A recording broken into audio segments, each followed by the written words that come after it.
کتاب کا نام موسوعہ شہادت المعصومین علیہم السلام ہے۔ جلد اس کی 3 اور صفحہ 199 اور 190 ہے۔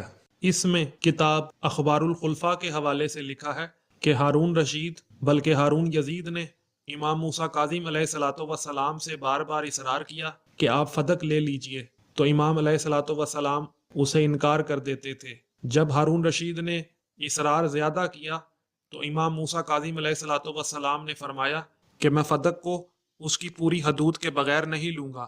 ہارون رشید نے امام موسیٰ کاظم علیہ الصلوۃ والسلام سے پوچھا کہ فدق کی حدود کیا ہیں؟ تو امام موسیٰ کاظم علیہ الصلوۃ والسلام نے جواب دیا کہ فدق کی پہلی حد عدن ہے۔ تو ہارون کا چہرہ بگڑ گیا اور امام موسیٰ کاظم علیہ الصلوۃ والسلام سے پوچھا کہ فدق کی دوسری حد کیا ہے؟ تو امام موسیٰ کاظم علیہ الصلوۃ والسلام نے جواب دیا کہ فدق کی دوسری حد سمرقند ہے۔ ہارون رشید کا چہرہ پھر لال پیلا ہو گیا